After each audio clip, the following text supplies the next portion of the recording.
Bismillahirrahmanirrahim. I'm Tired Hindsa and you're watching SDTV. As we say, water is the basis of all life. And it's true. And when it comes to subcontinent, it's more true. Because a bulk of glaciers, other than the two poles, are situated here. It has river system, Indus River system, which is one of the largest river system in the world. Most of the populated city, 10 big cities, 9 big cities in Pakistan are situated at the bank of Indus. And before partition of the subcontinent in 1947, Indus was a common source of water and one of the largest, if we just forget for a moment Brahmaputra and other, it was one of the largest and still it is. And that is the reason, and all other tributaries that would come into this system are river in themselves. Chenab is a big river, Jhelum is a big river, so are the Satluj, Beas and Ravi. And because of these 5 rivers, they say Punjab, which was one of the most populated and bed of agriculture, and before industrial age, agriculture was still, agriculture is very big, big contributor to the economy. So there was need that India and Pakistan, the two new dominions, should come to term on the distribution of water. Because they were dagger drawn before that when India stopped water for some time and all that. So international players intervened and there was negotiation facilitated by the World Bank that started in 1951 and concluded in 1960. And Jawaharlal Nehru, Prime Minister of India, came to Karachi, which was the capital of Pakistan then, and signed the historic agreement, which was a treaty, Indus Waters Treaty. President Ayub Khan and Jawaharlal Nehru, Prime Minister of India, inked it. And since then, the treaty was going very well. One of the important clause in the treaty was that no contributor, no stakeholders can unilaterally withdraw from that. But now, as the population pressure is growing and for other reasons as well, we'll explore, India has stopped it, suspended it rather, or held it in abeyance and whatever. So that is a need that's a very worrisome, because that can bring the two countries, two nuclear neighbor, to war. Already when we had a war, then we are on the brink of that from both sides, ultimatums and dialogues were exchanged on that. What is the genesis? What is the reason now that such a successful thing, which was quoted globally as part of the literature, is now feeling difficulties between the two countries and setting a wrong precedent for the whole world? We have today with us a very eminent scholar on that, who has worked on this treaty as well. He knows India because he was there as a Pakistani Deputy High Commissioner there. He started UNCCC and he has a very good knowledge of environment as well. And in major negotiations of what you say, track 2 or track 1.2 or 2.5, whatever, he was part of the working group in many of the negotiations and international negotiations on other such issue as well. We have today with us Ambassador Shafqat Kakakhel. Shafqat Kakakhel, a very warm welcome. Sir, say a few words as a basic premise on that, and then we'll ask you a couple of more questions. Yes, this Water Treaty, which was signed in Karachi in 1960 by the Indian Prime Minister Jawaharlal Nehru, Pakistan's President Ayub Khan, and the World Bank Vice President Mr. Elif, is one of the most important treaties on the sharing of transboundary river waters. The treaty was, in fact, negotiated and signed at a time when the international law pertaining to transboundary waters was not developed.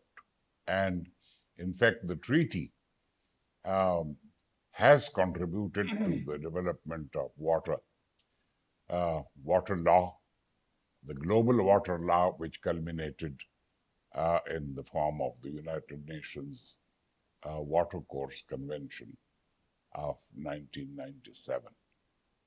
So Indian moves pertaining to or against the Indus Water Treaty have implications for Pakistan. They have implications for the South Asia, and the larger impact is also likely to take place at the global level. That is why I think it's extremely important that efforts are made to salvage the treaty, to resuscitate the treaty, and enable it to play its historic role. So you think that its heart has stopped, you want to resuscitate it, eh? Yes. So what is the importance of continuing with the treaty? Because if it's gone, what are the problems? What is the Pandora box that is going to open up? Yeah. What happened, the partition of the subcontinent was done entirely on the basis of religion. The hydraulics were hydraulics of the river system, of the canal system, which was developed by the British from the beginning of the 20th century. No other considerations were made. So when the boundaries were drawn, you had the extraordinary situation that in the case of the eastern rivers, Ravi, Sutlej, Beas, the headworks of these rivers was on the Indian side. Firozpur and all. Yes. But the land which was irrigated by these rivers, particularly Ravi and Sutlej and Beas, were in territories that became part of Pakistan. And some temporary arrangements were made which were to expire on the 31st of March 1948. On the 1st of April, India turned off the taps, and Pakistan suddenly was confronted with the situation where its canal waters would not be available for crucial cultivation and agriculture. A temporary solution was found in what is known as the Simla Agreement, but Pakistan had to pay for the rivers, which was against international practice. And so Pakistan reneged on that or disowned that treaty, and you had a full-fledged water conflict. Eventually, it's a long story, but eventually the World Bank agreed to serve as what is called the honest go-between for the negotiations on the sharing of the waters, and the negotiations began in 1951. They were difficult negotiations and obviously shaped by the antagonistic relations between India and Pakistan. As far as Pakistan was concerned, all it wanted was status quo. That just like rivers throughout the world are allowed to flow in whatever directions they are meant to flow, we should not change the status quo and let the rivers behave the way they have always done. India, on the other hand, insisted that the eastern rivers, Ravi, Sutlej, and Beas, must be diverted to India. They said, we have East Punjab where The agriculture is not so developed. We also need water for Rajasthan and for Bikaner. other parts of UP, which are now Haryana. So the total control over the eastern rivers was the absolute non-negotiable minimum for India. So the negotiations were tough, and eventually a breakthrough was possible after the World Bank examined the possibility of storage of water in Pakistan from the western rivers to compensate for the loss of the waters of the eastern rivers. And so the treaty was negotiated and signed. Now, the features of this agreement are extraordinary. Basically, the Indus Water Treaty carried out a second partition. The second partition. Yes, the partition of territories took place in 1947. The partition of rivers was agreed in 1960. The three eastern rivers, Ravi, Sutlej, Beas, were given to India for its exclusive, undisputed utilization. The western rivers, the Indus itself, and Jhelum and Chenab, were to flow into Pakistan unhindered, but India was allowed limited uses of the waters of the western rivers. Basically, the Indus is not suitable for hydro project, although there is one Indian project on the Indus. It's basically the Jhelum and Chenab. And India was allowed to set up run-of-the-river projects. For electricity or for drinking. Electricity. And they were also allowed some water for irrigation and, of course, the human consumption of the people. And what has happened is over the years, the first decade and a half were peaceful. Pakistan was busy building the canals and barrages and all under the Indus Works program, Bangla, Tarbela, and 8 link canals and 3 barrages. And so there was no dispute. But in 1974, the first dispute over Salal Dam on the Chenab took place on Jhelum, or was it?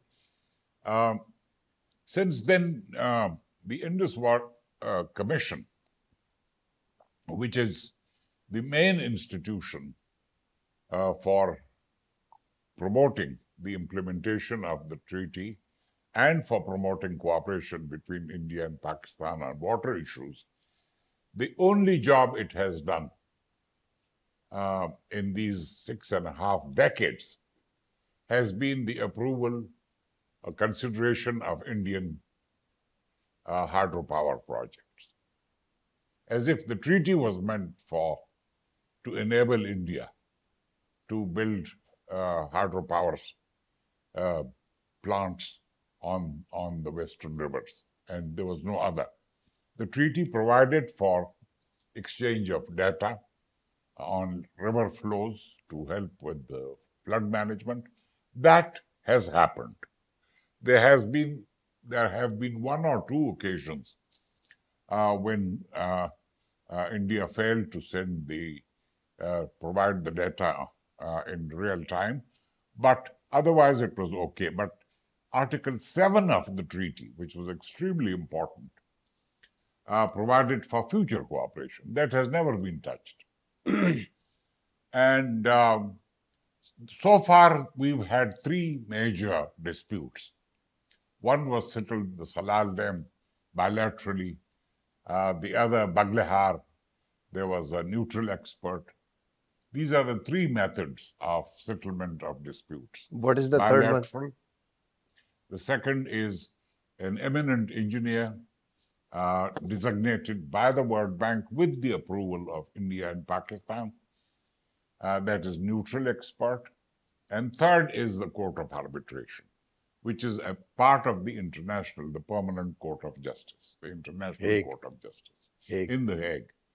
But it can sit in The Hague, it can sit anywhere.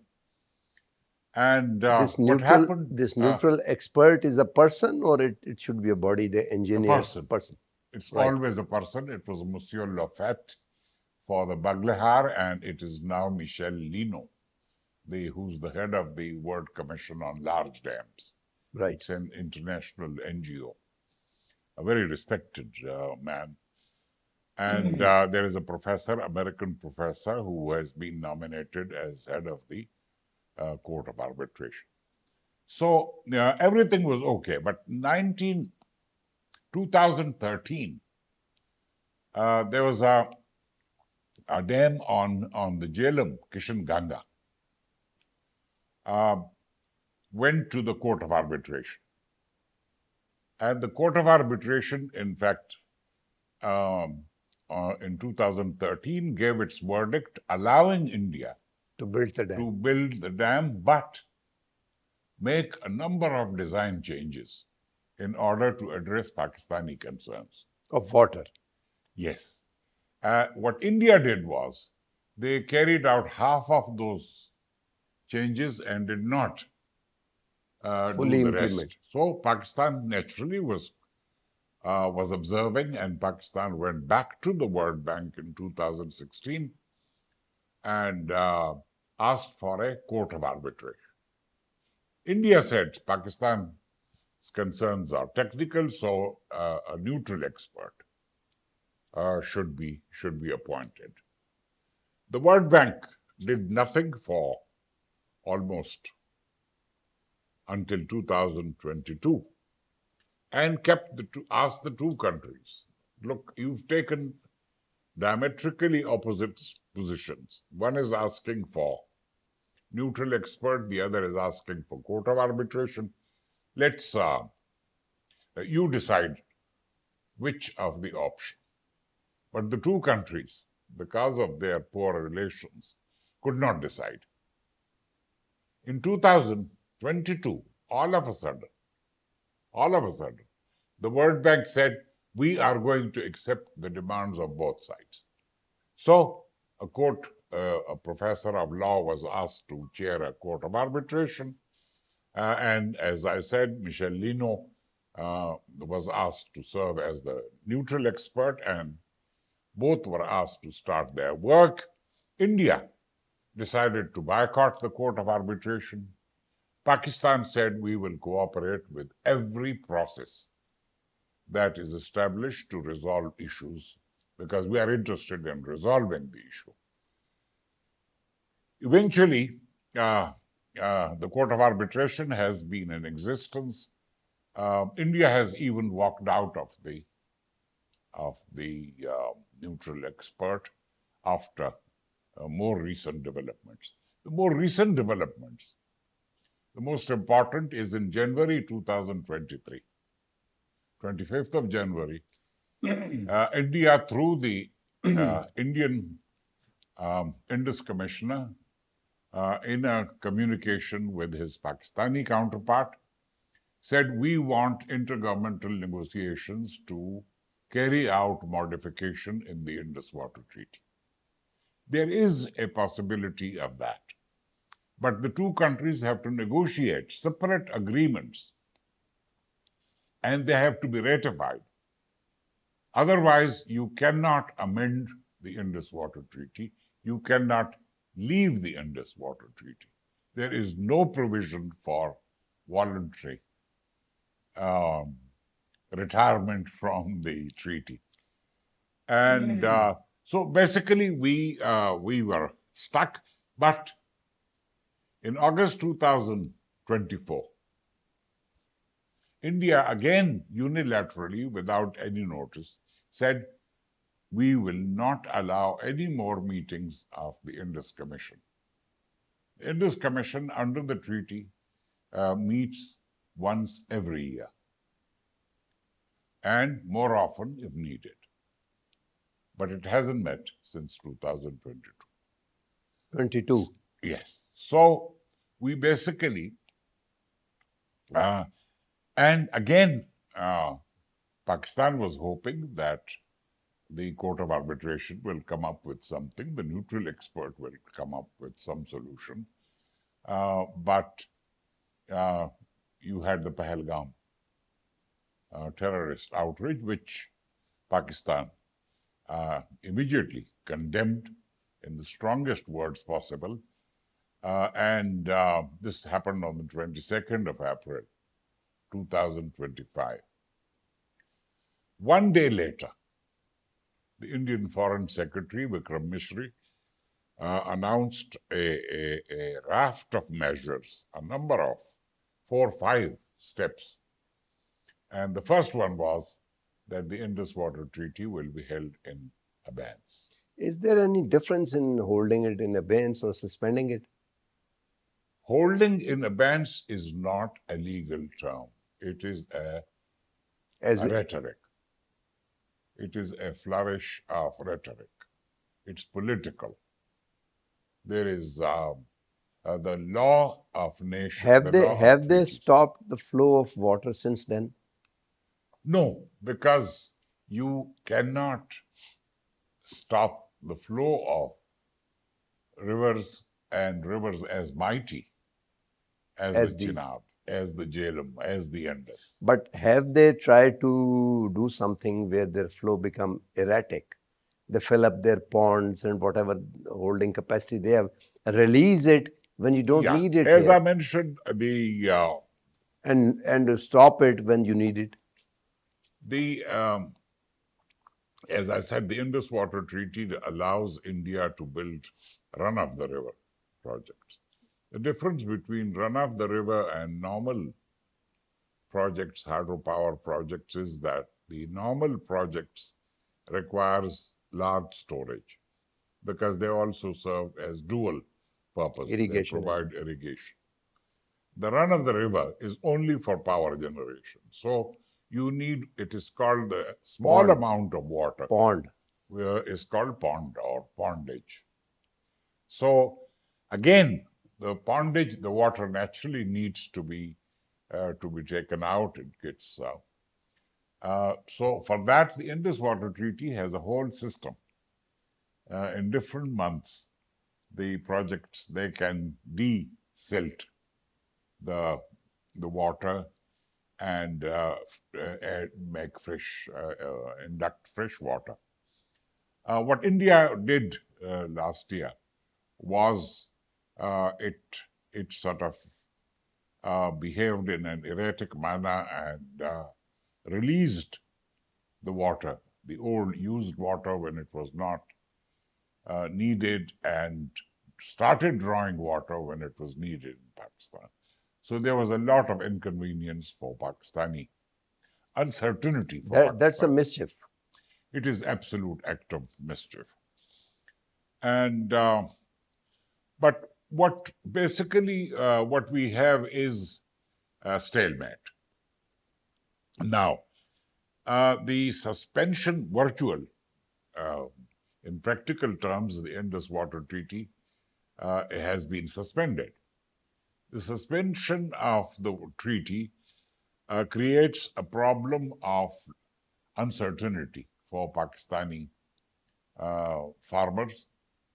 It creates also uncertainty for our power generation. And of course, it's very bad for bilateral relations. If you suspend a treaty which is dealing with a subject as crucial as water, and with large amount of, a large population. Absolutely, 240 million people are dependent largely, up to 80% on the Indus River basin. You also have smaller rivers. And the river, well, the Kabul River was included in the calculations, but there are other smaller rivers in Waziristan and all. So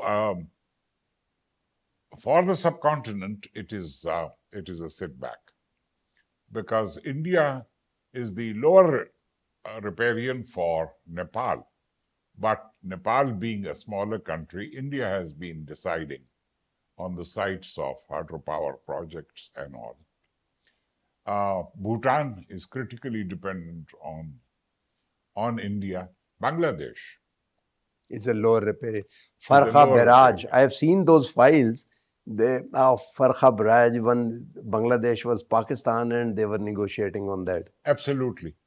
And even after Bangladesh came into existence with support of India, it took 12 years, more than 12 years, actually, Bangladesh became independent 1972, and it took 96. The Ganga Agreement was signed, whereby Bangladesh is assured of minimum water in the lean period. And now the treaty is valid only for 30 years. So the Bangladeshis are extremely apprehensive whether India will allow the continuation of the treaty. As far as Indus Water Treaty is concerned, permanent. It's perpetual. Perpetual. And this is what they don't like. They don't like. Are they have started building sort of a reservoir of the class which can actually hold water, not pondage, bigger than some Well, such? so far they have recently there was an old project and Dulhasti. Where is it? Stage 1, and now it's stage 2, 260 megawatts. The stage 1 was 290 megawatts, and this is on the Chenab. And they say it's run of the river, but our water experts feel that well, in any case, it is a violation because you cannot do any new projects without permission from Pakistan. For that, they have to raise the wall or the dam as well. Yes, there are very strict conditions on the technical aspects of this. In fact, the Indus Water Treaty, one of the great features of the Indus Water Treaty is its level of detail. The treaty itself is 12 articles and takes 3 pages.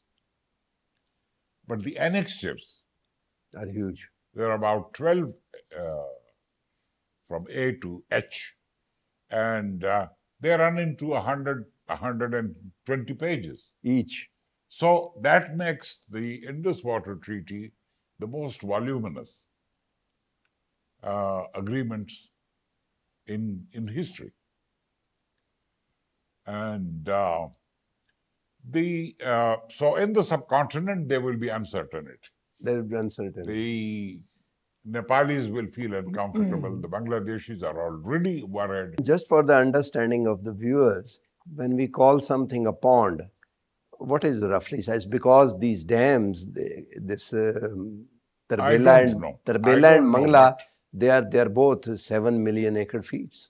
Yeah. So it's not million acre feet, must be 1 lakh. Well, for all the uses allowed to India, the total amount, the ceiling is 3.6 million acre feet. Out of these 3 rivers? Yeah. 3.6 million, which is... Yeah, they have used a little less than 3. Up till now. Up till now. So what is now? And built 30 projects. India has already built 30 projects on the western rivers, 56% of them on the Chenab. And the Indians have some, the Chenab, I think they recognize that it is crucial for Pakistani agriculture. Yeah, because it's central Punjab. For all for all the crops, for sugarcane, Yeah. for rice, for wheat, for all the pulses. And they say that we will turn the Chenab into a valley of dams. Now, the implications, as I said, adverse implications of the threat to the Indus Water Treaty are global, because the Indus Water Treaty uh, actually promoted principles. Yep. What is now? Where we standing now? We just look from the horizon. Where are we now? What should happen now? Well, my hope and the hope of all those who are seeking peace and security in the subcontinent, as well as good relations between the two largest countries of South Asia, is that the Indians can be persuaded to withdraw their opposition, to allow the treaty to come out of abeyance and function normally. There is absolutely, both countries have their Indus commissions, led by very able people, and it should be business as usual. It will also have a salutary effect. I've always said that the Indus Water Treaty was not only a water resolution treaty, it was also a confidence building measure. It was a CBM. What do you see now? Because as a layman, if you stop water, that will bring nutrition down in Pakistan, because for very obvious reason, it will threaten the food security. And in the long run, that can kill your population because of the bad food, less calories, self-sufficiency, food insecurity, and erosions and all other things. So it is like bombing a country with a modular approach. Yeah, I don't think the Indian will ever have the resources, and it's hydrologically impossible to keep the mighty rivers, Indus and Jhelum and Chenab, within India. They can divert part of the water, and there are reports that one of the old canals, Rambir, that they are going to expand that, but we don't know at the moment. The canal starts from where? From Chenab. Chenab, Yeah. and goes to Rajasthan. There are two. This was in Maharaja's time, when Kashmir, and it is allowed, it is recognized by the Indus Water Treaty. But now there are reports that the canal will be widened. That would, of course, reduce water. And what Pakistan has done, basically, Pakistan has declared the threat to its access to water, which was recognized in the national security policy as an act of war. Yes, it was considered, the unhindered access was considered an essential requirement of Pakistan's national security. And we hope that it doesn't happen.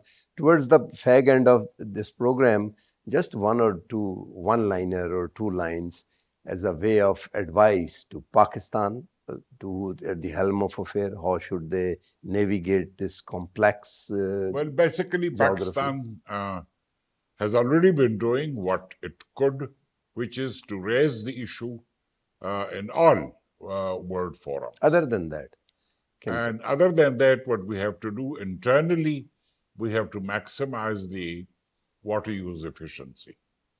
In agriculture, for instance, we should say goodbye to the ancient practice of flooding, irrigation by flooding, because that's utterly wasteful. And Water faces challenges from other than India.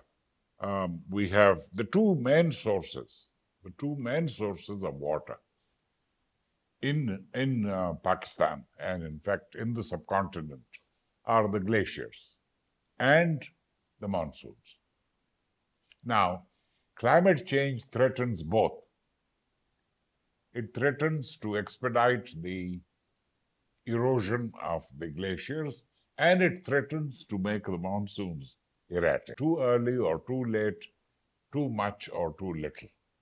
So, in view of this trip, you already have the report of the UN University that we've reached a stage of bankruptcy in water. Globally. So, absolutely. Globally, we are water bankrupt. And so we have to maximize as a planet. At the planetary level. So thank you very much. I think it's very interesting, and we'll do more programming in that. That was to set the basic premise and basis for that towards the solution, and how should we navigate. But thank you very much for the bottom line is that India and Pakistan, it seems, I'm not saying that with absolute authority, and it seems they're like Siamese twins and join at the back, and they're looking forward towards they're looking at different directions, so have opposite worldview. And this is the treaty that was a guarantor of peace and good relationship, and as a measure of as a confidence building measure. So I think they should understand in a larger interest of more than 1.5 billion people, and in the interest of peace, especially when already globally this multilateralism is unraveling, and big countries like US and other are taking unilateral decisions. In subcontinent, we should look forward to maintain peace. With this, we come to the end of the program. Bye for now. So thank you very much. Jai Bhim.